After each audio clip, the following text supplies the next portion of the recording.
L'agriculture continue son déclin dramatique et cela par votre faute et vos mensonges.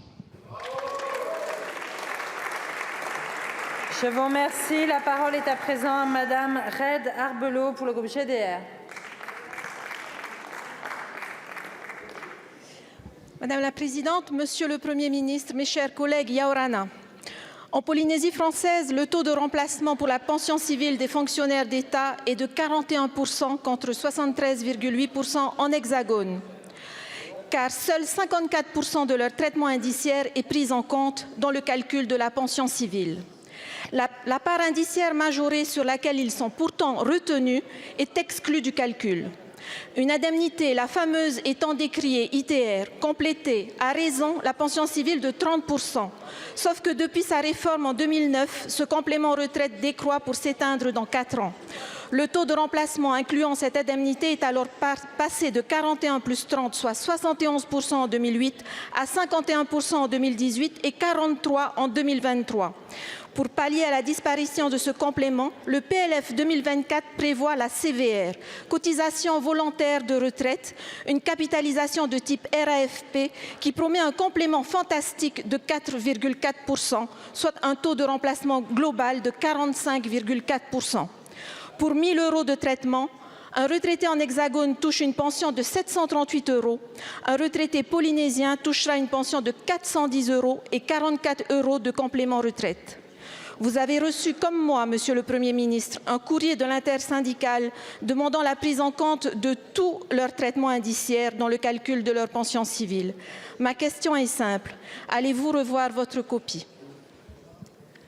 Merci beaucoup, Madame la députée. La parole est à Monsieur le Premier ministre. Merci Madame la Présidente, Mesdames et Messieurs les députés, Madame la députée Mereana Reid Arbelot. Vous m'interrogez sur un sujet important et cette question me donne l'occasion de saluer la Polynésie française.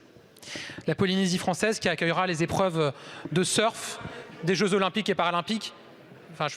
Pardon, je peux répondre à Madame la députée. La Polynésie qui accueillera les épreuves de surf des Jeux Olympiques et Paralympiques à partir du 27 juillet. Le gouvernement a voulu que ces épreuves aient lieu en Polynésie française, sur le site de Te Aupo. Je comprends que les socialistes me fassent une remarque, parce que c'est vrai que Madame Hidalgo avait été visiter le site, on s'en souvient. Ce sera un moment de grande fierté et de fête pour la Polynésie et la France entière.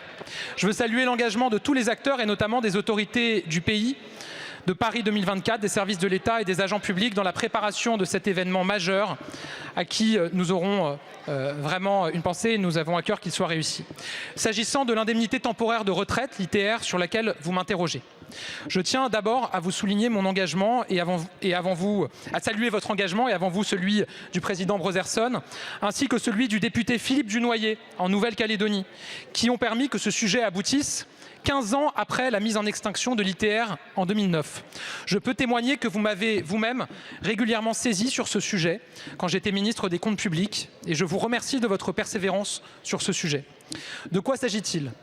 L'ITR est un dispositif de majoration de pension créé après-guerre pour les fonctionnaires de l'État de certains territoires ultramarins, dont la Polynésie française, qui comportait néanmoins de nombreuses limites et il pouvait générer des abus qui étaient unanimement reconnus.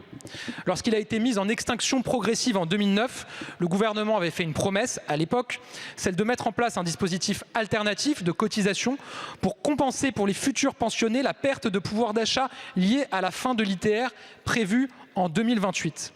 Il a fallu attendre un rapport de Philippe Dunoyer en 2019, puis un engagement du président de la République à Papeete à l'été 2021, pour qu'un comité ITR réunisse enfin les élus des territoires concernés et les partenaires sociaux et se penche sérieusement sur la question.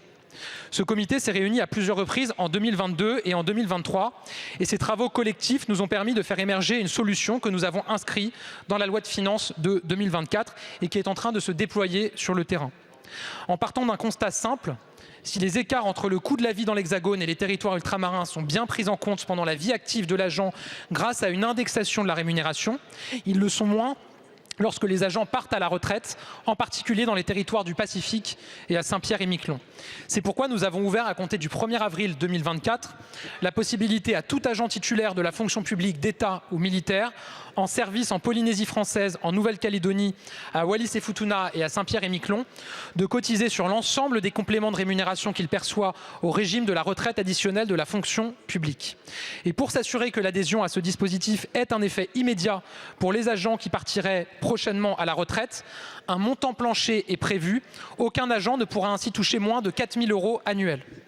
Je rappelle que si nous n'avions pas pris une mesure en PLF 2024, les pensionnés qui seraient partis à compter du 1er janvier auraient perçu un ITR annuel de 3 200 €, puis de 2 400 € en 2025, 1 600 € en 2026, 800 € en 2027, puis plus rien à partir de 2028.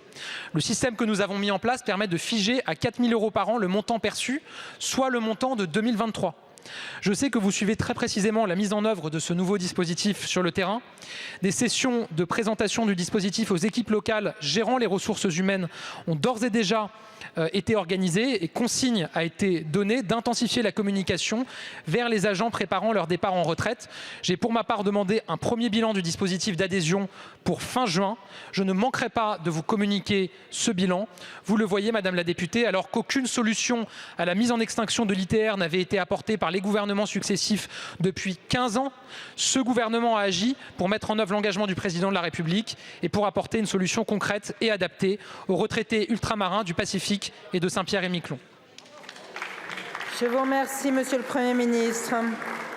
Madame la députée. Monsieur le Premier ministre, sauf votre respect, je ne parlais pas de l'extinction de l'ITR, mais bien de la pension civile.